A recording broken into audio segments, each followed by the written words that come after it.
Hey Amarillo, I'm Jason Boyette, and you're listening to Hey Amarillo, the interview podcast featuring some of the most interesting people and stories of Amarillo, Texas.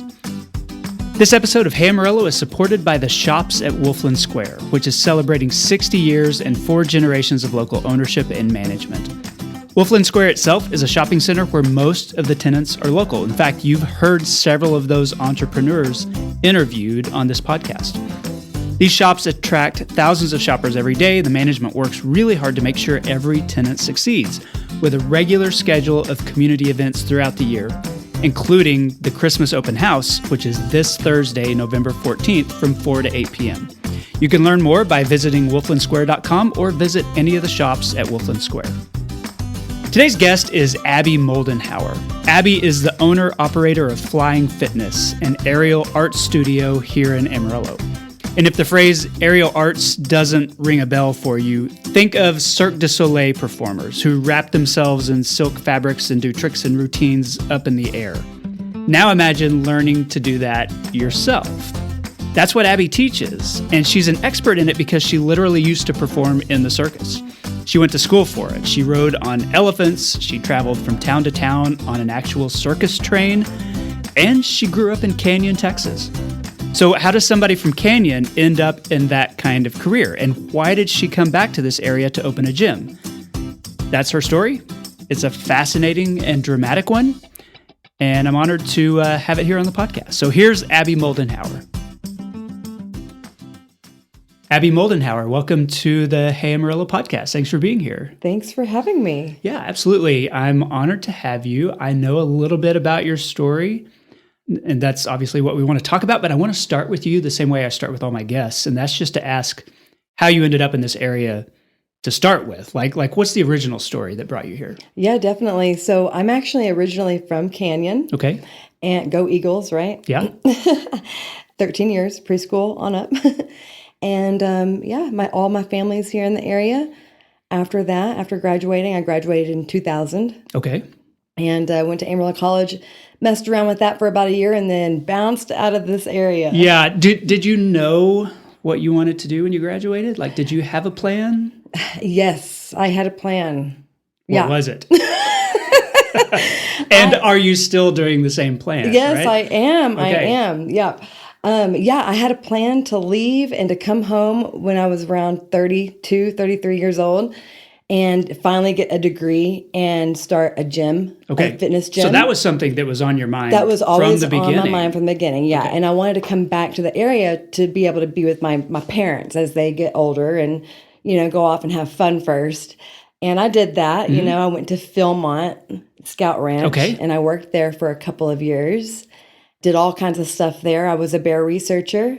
Okay. And there was I want to know what that was like there. Yeah, it was. What did you do? Like go out and look for scat and stuff like that, yes, or did you? Exactly. Yeah. So we taught people about bear procedures and policies, and educated the staff and the campers about that. And we had a really unique job in the fact that I had a partner. And he had a biology degree. And so I kind of worked underneath him. And he had a master's degree. And we had access to the entire ranch. Okay. So we had a truck and we were able to go to every single camp. We would do campsite searches to make sure people were doing what they needed to do. Keeping their food put up. Yes, exactly. And did you have a connection to scouting? Yes. So I was an explorer growing up in high school. And I actually went to Philmont as a camper. And I did that through the Boy Scouts. And yeah, it was great. As someone who has researched bears in that area, are there more bears than we think? Yes, there are. Than we see or encounter? Because a lot of people in that area have seen bears. It's not uncommon. No, it's not. And that's another thing is they don't live by borders. Mm-hmm. And they don't just stay within the border of Philmont or anything like that. Exactly. And that was one of our duties is that we had to sometimes trap the bears and relocate them if they were a problem bear, but it only bought us time because the bears are very smart. They just come right back. But a lot of people don't realize what bears can smell, what would be considered a smellable. And when you go camping, that's why it's important to watch where you camp because you never know what was dropped on the ground, Right. who cooked what where. What remains in your clothing. Exactly. Yeah. The chapstick that you forgot, even the batteries from your camera, they are made with a beef byproduct. Interesting. So bears are very attracted to that. Wow. Okay. I didn't know that. Yes. And we also helped all of the wildlife on the ranch. So if there was a mountain lion sighting, we would have to deal with that. One year there was a mountain lion was in the area and was stalking campers, and we had to deal with that, me and my partner. And that at the time, I wanted to be a wildlife manager. Okay, I was going to say, did you have an interest in biology or anything like that? I did. And so that was my interest. And when I was at Amarillo College, that is what I went for, was wildlife management. Okay. That soon switched. And, after Philmont, after those days, I actually was part of their restoration crew also after their big Ponil complex fire that was there. And we got Sawyer certified, and that's where you learn to, handle a chainsaw. Mm-hmm. And Wolfer certified, which is like a kind of the equivalent of wilderness EMT. And so just kind of real big into the wilderness and everything. And we did some restoration on the mountainside so that it would help with mudslides. Okay, after the burn scar and all that Yes, stuff. exactly. And we did phases of that restoration. The first phase was controlling the erosion. The second phase was the reseeding. And that was a complex phase as well, because people don't realize that there's a film of wax that comes onto the soil. And you have to break that up so that the seed can break through there. Can implant itself. Yeah. And that wax comes from the trees. And so we had to break up that soil around the mountainsides and reseed. And it was a whole process. So that's why I was able to stay there all year long. So in the on season, I was the bear researcher. In the off season, me and my partner and a crew of people that were hand selected got to be on this restoration crew on the off season. Okay. And living at Philmont is incredible. I can imagine. Yeah. But that's what led me into living in Taos. And I lived in Taos for 5 years.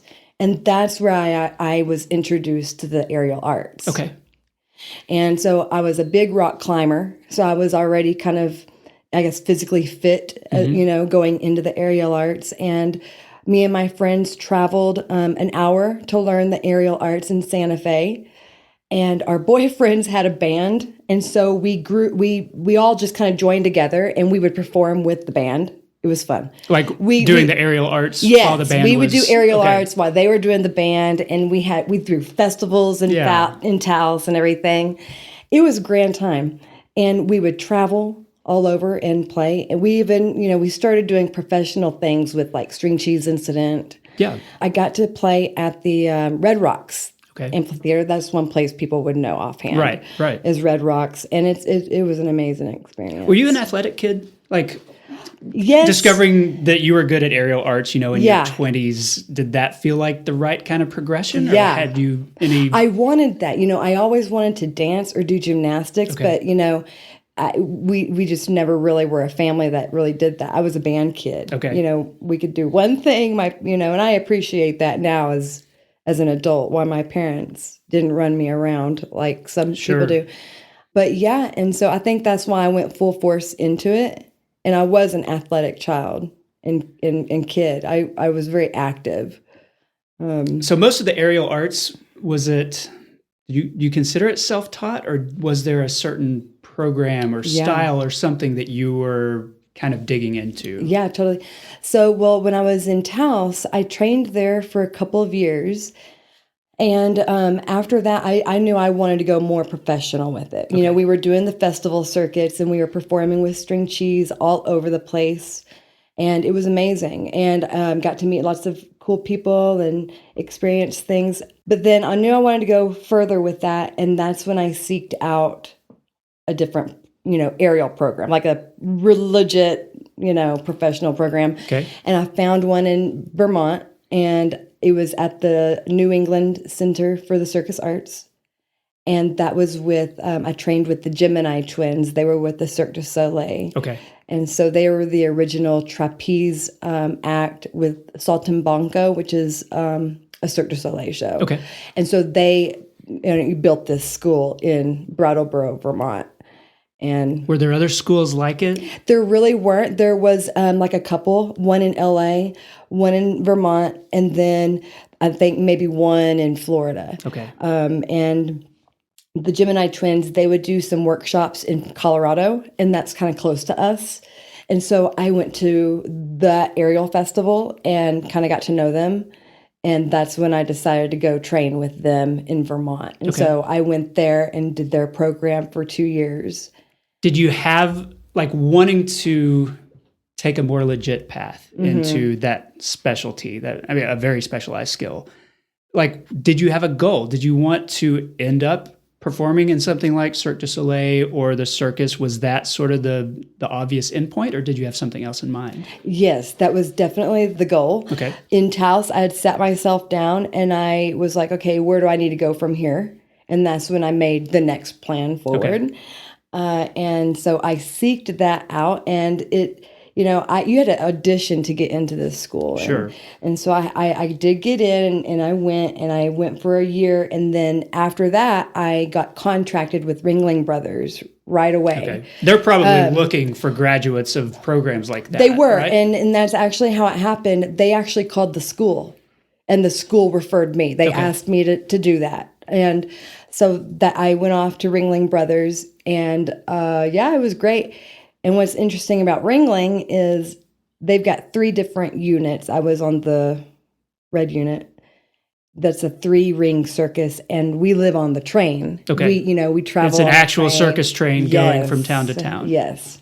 And it's funny because I remember as a kid traveling somewhere with my parents and seeing the circus train and people on the vestibule, what I know is now the vestibule, and they were the circus performers waving at us.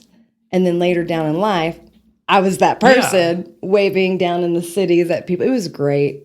So what's funny about that is that like that literally is a cliche, that somebody runs off to join the circus. And like that was your career, something you did very intentionally. Maybe not the running off part, but like you wanted to be in the circus. You trained to be in the circus. And that feels like a world that is just so mysterious to people. We only see the performance side of it. And it's all spectacle and flash. I wonder if you can talk about what it's like as a day-to-day performer. That's a great question. I mean, because I can imagine it's like being an athlete. Like we see, NFL guys playing for 2 or 3 hours on a Sunday, and we don't realize all the other stuff between it that they're doing. So what's it like, on the other side of things? Yeah, that's funny. Because I always say it's, grit and glitter. Because, and that's why they call them mud shows. Because, you see, the performers are actually going from the caravans or, what we call RVs here. Right. To the tent, but we're stomping in mud to get to this, to the stage where the audience just sees the glitter and the rhinestones and the feathers, and that's for 5 minutes when we spend hours on hours training. It's a lifestyle. It really is a lifestyle. Did it meet your expectations? Like if it was something you were training to do and you wanted to do, then once you got there, was it what you thought it was going to be? It really kind of was. I didn't really know what to expect, but I had what I consider an advantage of knowing what real life was versus going into there's some people that were born into it. Okay, yeah, and like all they know is generational circus they're families. generational. Yeah. And so I was pretty lucky or blessed in that way that I kind of knew both sides of that. Okay. Because they don't really know. Social media has helped now. They know the real world. Yeah, and they know the real world. But back, really you're kind of stuck in this your own little world.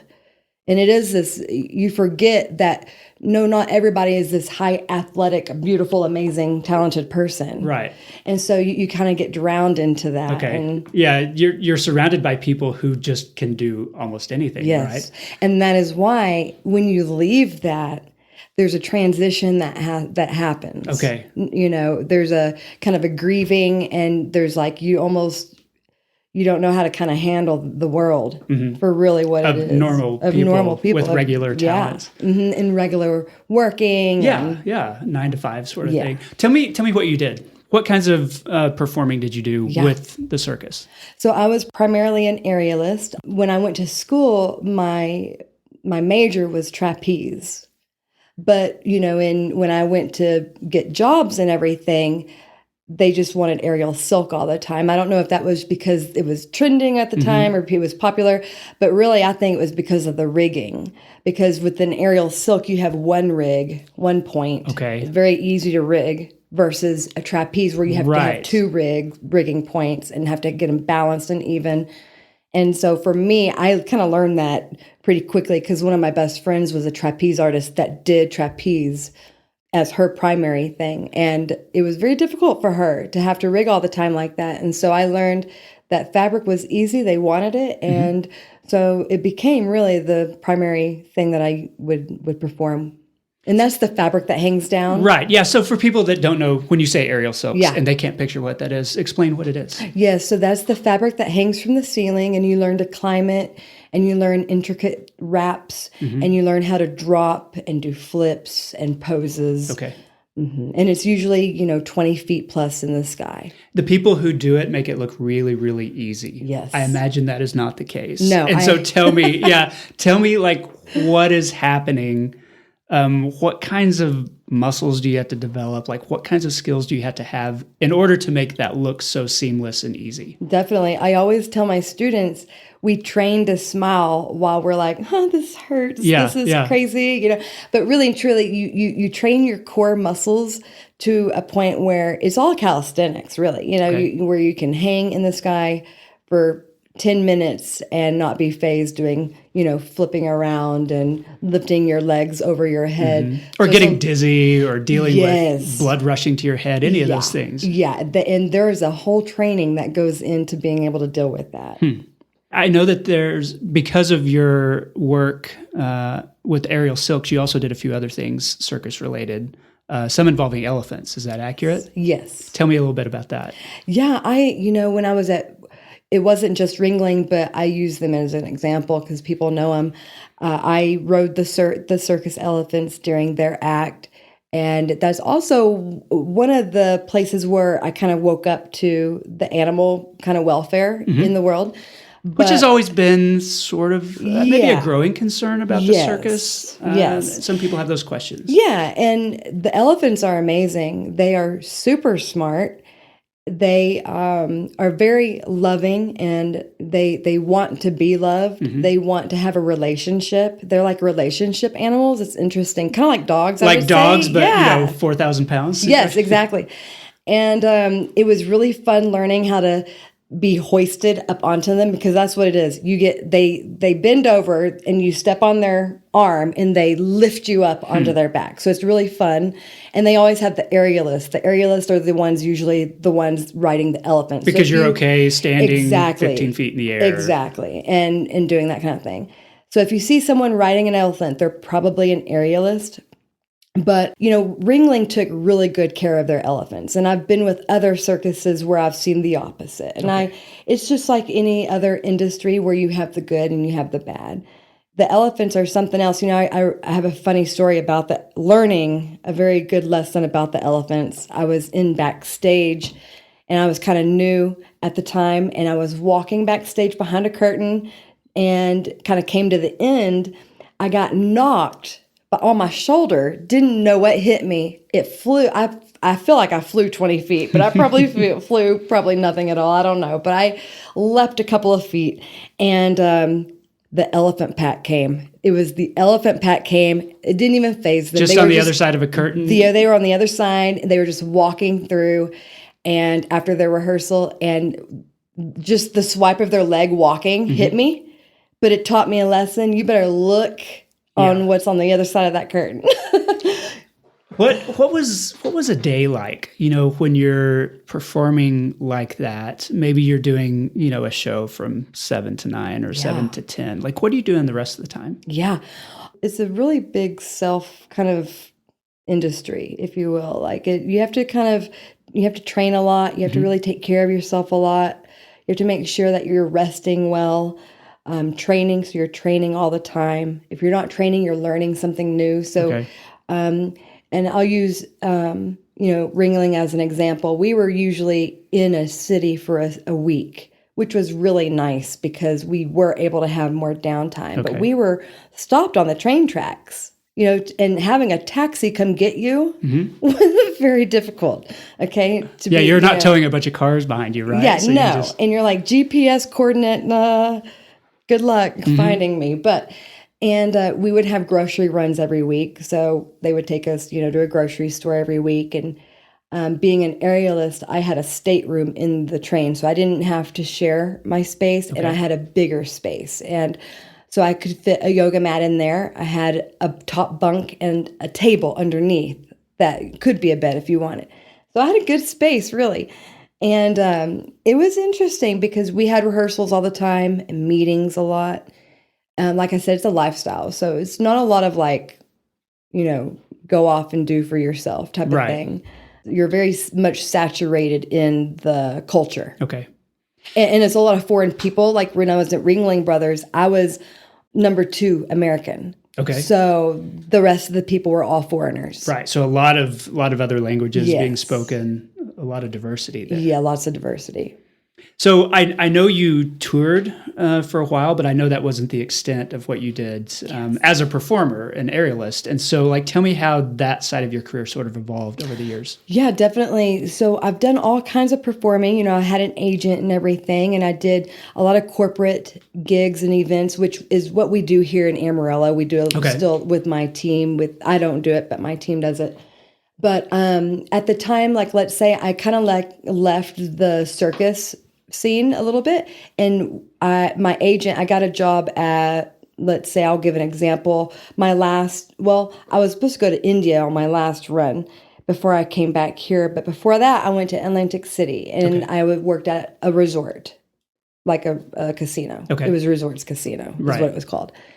And they had a show there. Yes, just in the same place every night. Yeah, kind of thing. Yep. And what was cool is the producer I worked for, he was producing several shows. There was a tent outside of the casino, like a real circus tent. And that was like a family-oriented show. And so a lot of us, we did that show during the day. And then at night, we did a show in the casino. And it was more of a risque show. Got it. Okay.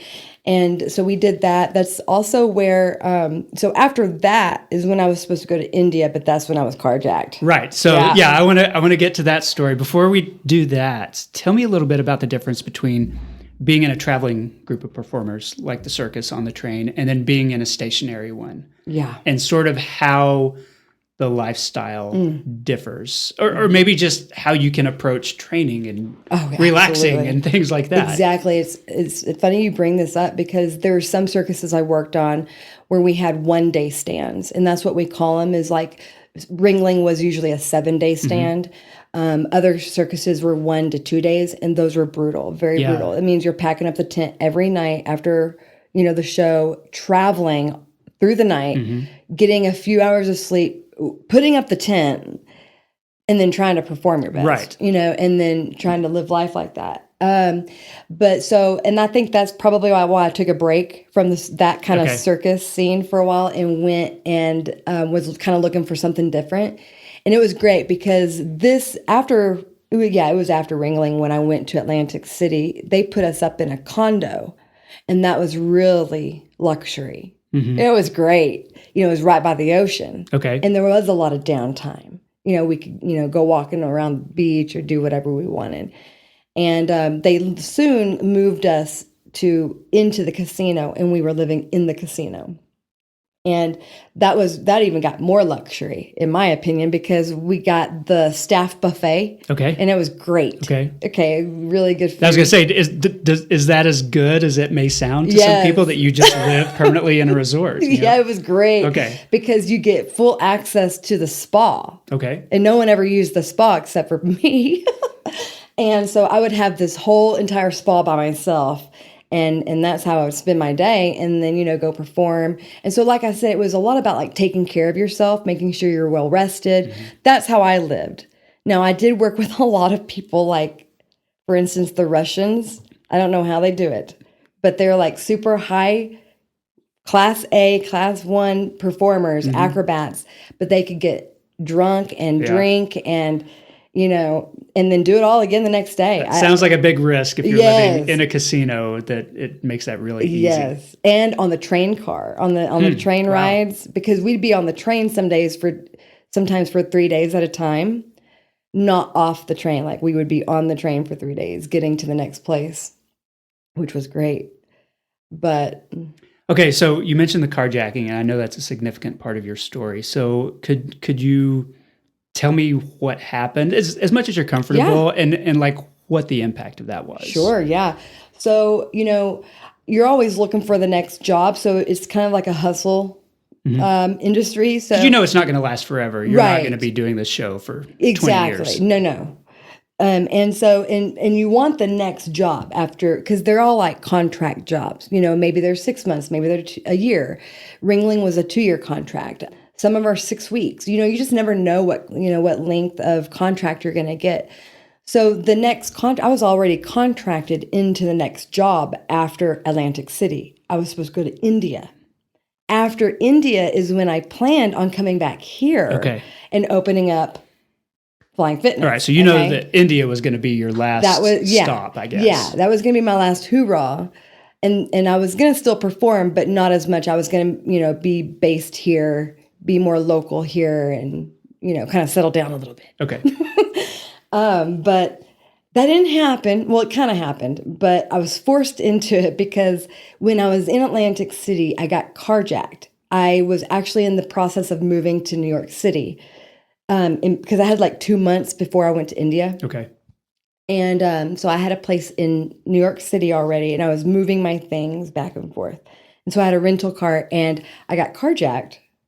This guy, and later on, I knew what he was not carjacking me. He was trying to assault you? Yeah, assault me and take me and was it like late at night in the casino parking lot, or what was the scenario? No, it was in the morning. Wow. Early in the morning, at the casino parking lot. Yeah, and he was a known pimp, I guess. I later found out, and he drove down to the ocean. I ended up having to like fight my way out of the car. Mm-hmm. And because I was so agile, I was able to like zigzag my way, because he was trying to hit me with a car. And I kind of laugh about it now, but it took a long time to get over, what I mean? But I'm just, it's baffling now to think about, because it's a whole nother time ago, really. But so I got away, and he ended up zooming off the curb, jumping off the curb with the car, because I like bolted off the other way, because somebody was like, hey, and he saw that person, and so that scared him, and he left, and he ended up running the car into a house. Wow. Because I think he overcorrected. Yeah. And because of the CCTV that was all over Atlantic City, he was caught in an old folks' home. I think they broke his wrist. They put the dog on him. He tried to sue the police because the dog bit him. Mm-hmm. These are all things I've heard after, but he did go to prison for a year and a half. And you escaped, but you were injured in the process, right? Yes. I had to fight my way out. I got a lot of herniations in my back and my neck. Okay. And that caused a lot of tissue damage as well. And it just took a lot of time healing from that. I'm still healing from it, actually. I still really can't. My back is really injured. Did you know at the time that was going to effectively end your career? Or did you just think, well, I'm kind of sore from this. I'll get over this? I was about to go to India, so the decision had to be made very quickly. And so I didn't have a lot of time to like grieve on that, I guess, or think about it. And so I had to make the decision to find a replacement. I didn't have to, but out of respect for the agency, I just did. And I found a replacement. And I spent another year in Atlantic City thinking that I had to go to trial and stuff, because I've never done this. I've never testify against him. Yes, but I didn't have to be there, and I wish I had known that, because I would have left immediately. But later on, I did come back here. This was back in like 2013. Just about to be 2014. You talked about the grieving process of it. Mm-hmm. Like when your career has been defined by your athletic ability, your ability to do these, super impressive feats of agility and strength and all that stuff, and then you're injured, and you can't do that. Like, did you know immediately that, oh, I'm not going to be able to do this anymore? And did you have to come to terms with that? I mean, that kind of changes what you're known for when you're identified by your ability to do these, circus stunts and things like that. It's a good question because, yes, the grieving process, I'd never gone through anything like that in my life. They say there are stages of grieving. Mm-hmm. You're angry, and then you come to this like sad, and then this acceptance, and then there's a lot of stages of grieving because it took a lot to get where I was with the performing. And when they say blood, sweat, and tears, that is no joke at all. And the money and the time that you spend doing something like that, and just the physicalness of that. There's a reason why you do it when you're young. Mm-hmm. And that's why when I got injured, I was just like, there's not really, I didn't really want to even try to come back from it. How old were you at the time?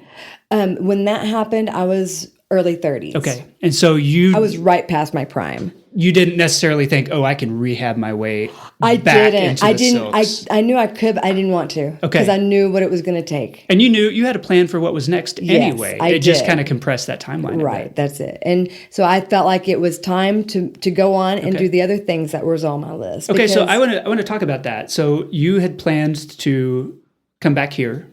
You had thought you wanted to open up some sort of aerial fitness class.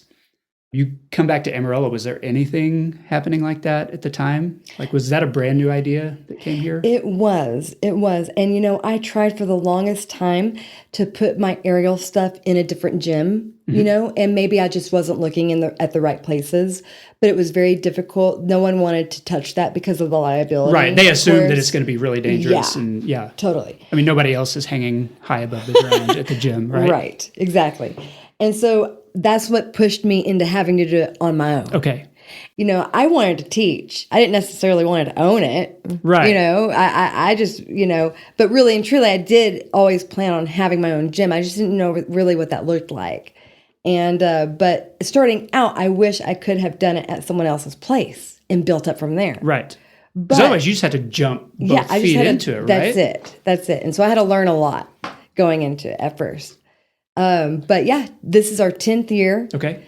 And it's called Flying Fitness, we should say. Yes, it's Flying Fitness. Mm-hmm. And we teach adults and students how to, be the next aerialist, the next generation of aerialists. And we try to teach everyday people how to do it because when I started, I thought it was impossible. Mm-hmm. I mean, I remember going to the circus and seeing these trapeze artists thinking it was totally impossible. And you were already a rock climber though, right? Yes. Like you had the mental constitution to do something different like that. Right. Yeah, the core strength. Right. Because there's a certain level of strength that you have, the pulling strength, the calisthenics, being able to pull up. A lot of people can't pull up. Mm-hmm. And, but it came natural to me. It always kind of did. A lot of people maybe who would find what you do interesting don't necessarily want to be an aerialist in the circus.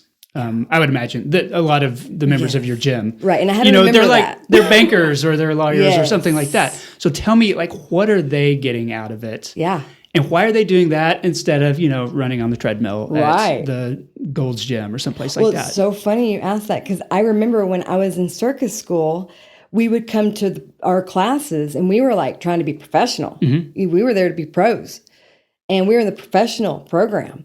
And then they would have weekly classes and we would see local people come and I would think, why on earth are they doing this? This is way too hard. That's somebody's mom hanging by her ankle over there. Like, why is she doing that? And it's way too hard to just do for fun, I thought. I was like, wow. But now I get it. I get it because it gets you in super shape. Mm-hmm. It's super fun.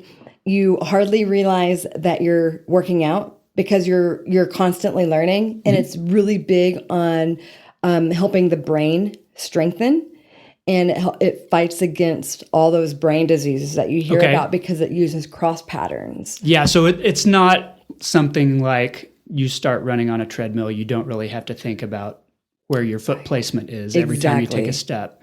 But if you're doing, some sort of aerial routine, everything is a thought. Like you've got to put your hand in a certain way, right? Exactly. You have to be very cognitive of what you're doing. And I always talk to my students about it. It's almost like taking a test sometimes, because you really have to think and be cautious of what you're doing. And that's why it can be so beneficial.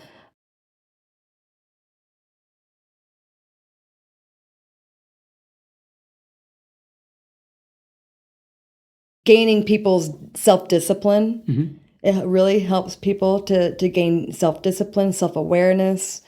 How many clients do you have? Like what's the size of your gym? Are you having multiple classes a day? Is it, I can imagine that you can't have, 15 people all trying to use the same silks. And so there's some built-in limitations to it. Tell me how that works. And that's also what makes us unique from any kind of like gym, if you will say.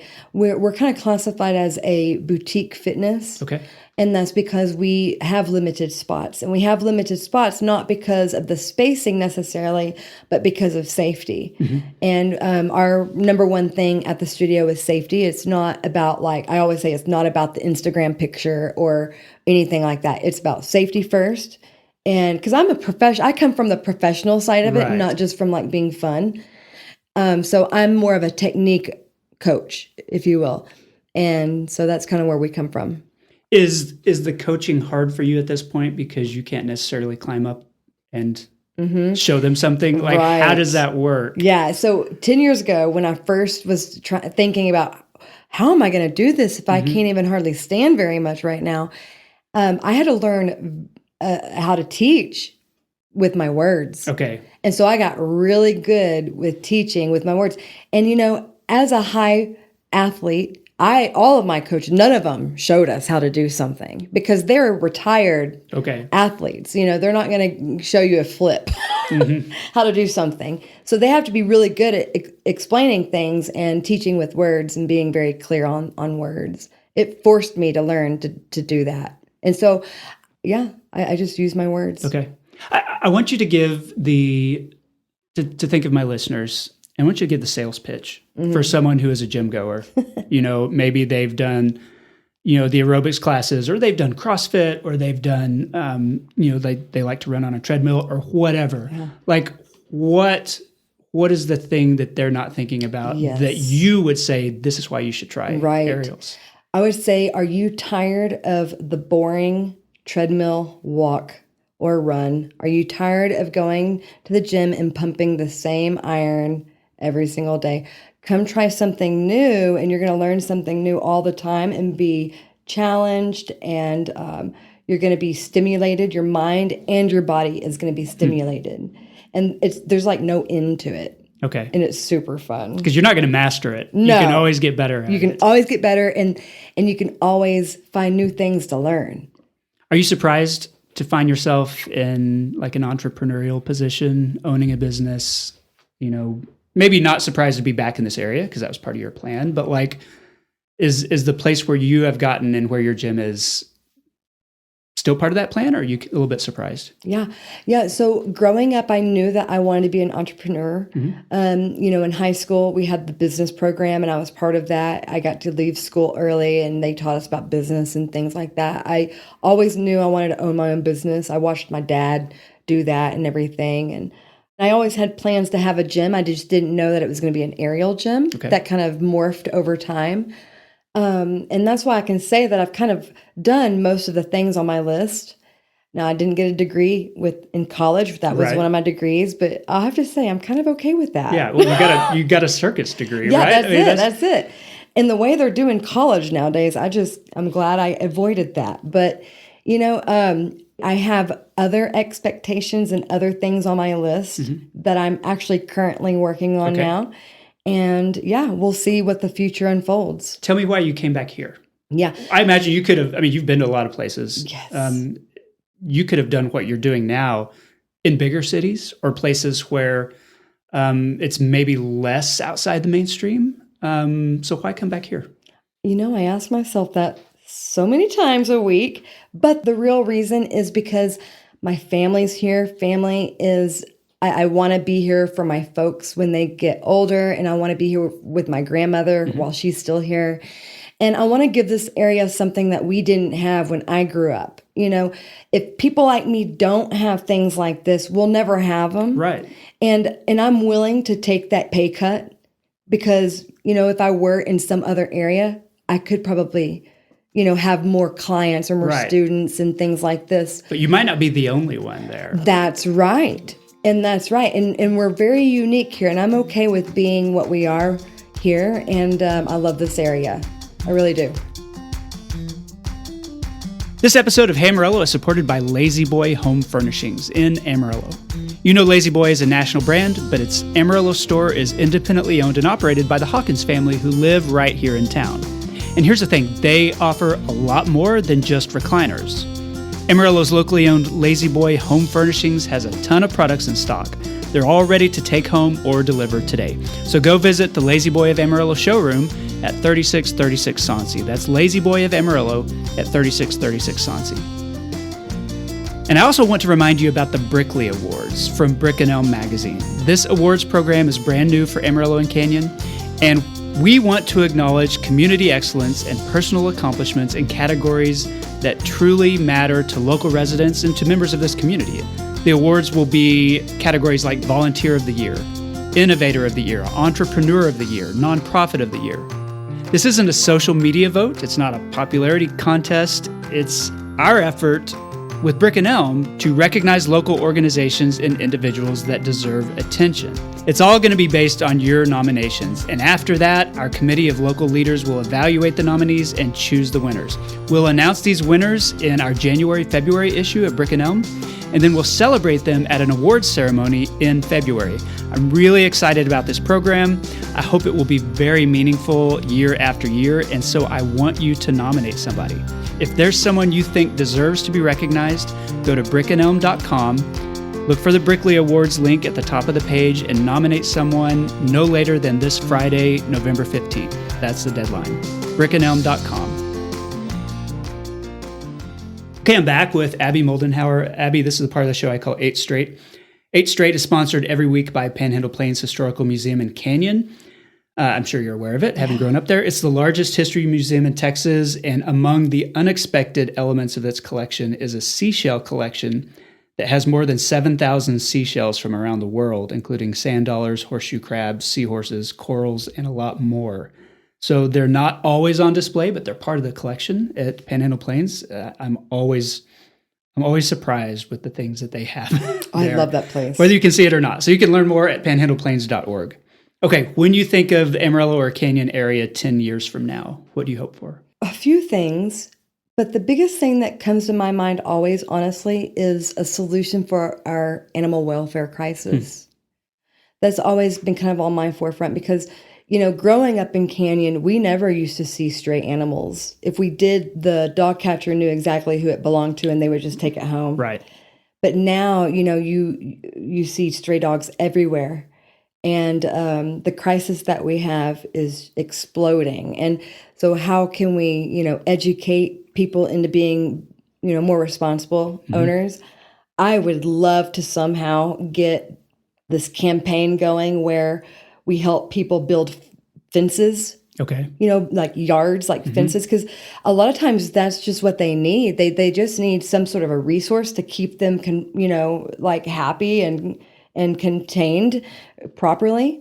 That was always my issue. When I had dogs, I needed a proper space for them. Right. And so if we could, get some sort of campaign going that helps people build fences for themselves, for their dogs, that would be awesome. I think a lot of people would agree that it is a problem. Whether it's dogs or cats, this neighborhood, it's cats. There's so many feral cats running around. Yeah.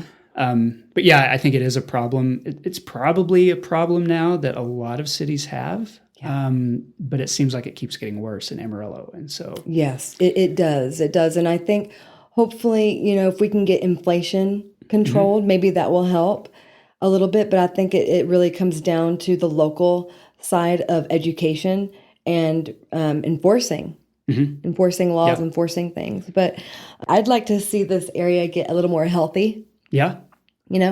I would love to see. Well, you're helping with that. Yes. Small amounts of people at a time, right? Yeah. Other than wind, what does this area have too much of? Dust and fried food. Okay, well, both of those probably have an element of making the health worse here. Yes. What does this area not have enough of? Water. Mm-hmm. Water. And, I live south of Canyon, and I love going out to Buffalo Lake.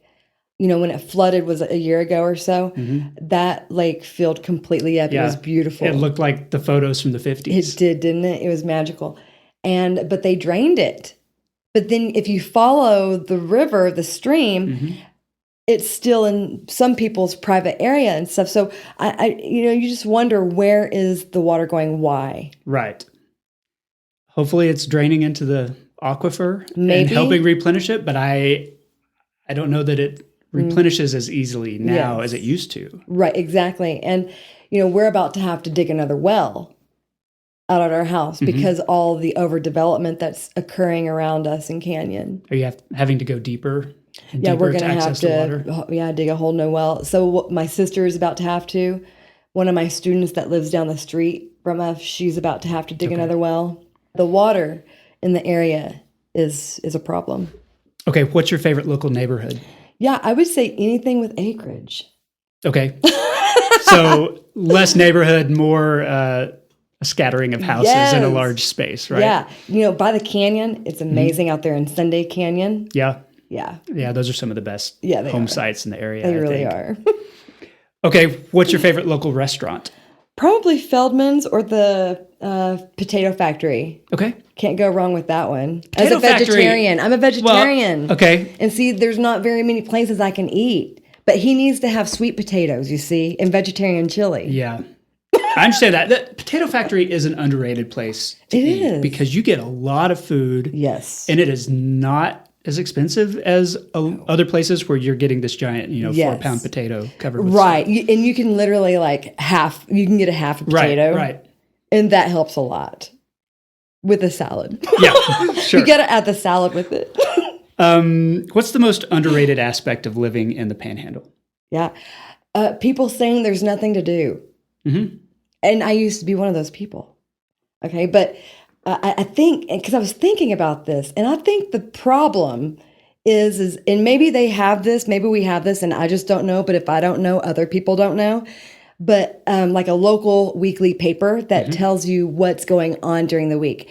When I lived in Taos, they had that Taos was very communal, very local, very fun, very cool. Brattleboro, Vermont, they had a local paper. They were very fun, very local, very communal. I think that's what this place needs. If we don't have it, we need it. If we have it, it needs to be talked about more. And that's what we're trying to do, of course, with our magazine and with our weekly newsletters. But we still find people all the time who have not encountered it, don't know it exists, don't know what's happening in Amarillo. So yeah, that's always a challenge for us. Yes. Okay, what's your favorite local nonprofit?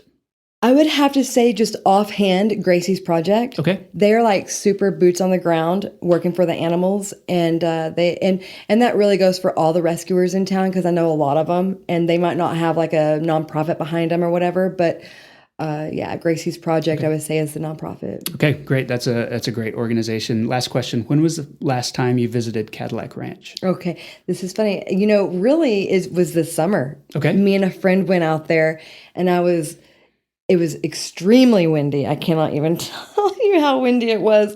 And I can't tell you how busy it was. Really? Even with the wind? Yes. Dirt blowing around? Yeah, it was great. Because is it the Norwegians that say there's no such thing as bad weather, just bad clothing? That's it, yeah. I'm not sure what the right clothing is here to protect against wind and blowing dirt, because if you're wearing like all long sleeves and stuff in the summer, you're going to get really hot. Oh, God, I know. But then you take it off, then you're just getting pelted. It's terrible. Yeah. It's easier to live in Norway, probably. Yes. Okay, that concludes my 8 straight questions. I like to close by asking my guests to endorse something. So what's one thing you would like listeners to know about or to experience? I kind of want people to know more about Flying Fitness. Okay. We've been here for 10 years, and a lot of people, when they do approach us, they explain they have not ever heard about us. And We do local performing around town for people, for festivals and special events. We just got done with the quinceañera. Okay. And that's just people saying, hey, we want to have somebody entertaining the crowd doing your stuff. Yes. And the money that we get paid doing that goes right back into costuming and training and training these performers. And then we also do a lot of fundraising. Like we'll do a lot of fundraiser projects. So if anyone is out there that has they're there with a good cause, we would love to be part of that. Okay. Because we want to serve the community. But we also, like we were talking about earlier, we teach adults and kids the aerial arts. So. Okay. Abby, thank you so much for being on the podcast. I appreciate it. Thank you for having me. And that concludes the episode. I want to say thanks to Abby for the interview. You can learn more about her gym at flyingfitnesstx.com. And also check out the latest issue of Brick and Elm, where we published an article about Abby and her career. You can read that at brickandelm.com. Thanks also to the shops at Wolfland Square, Lazy Boy Home Furnishings, Brick and Elm's The Brickley Awards, and Panhandle Plains Historical Museum for supporting this podcast. Thanks also to Angelina Marie for editing every week. And thank you for listening. I really do appreciate it. Hey Amarillo exists on a weekly basis because of listeners like you and the local people who support it financially through patreon.com/HeyAmarillo. Hey Amarillo's executive producers include Patrick Burns, Jason Burr, Katie Linger, Corey Burns, Josh Wood, Wes Reeves, Cindy Graham, and Barbara and Jim Witten. This has been episode 378. My name is Jason Boyette, and I'll see you next week.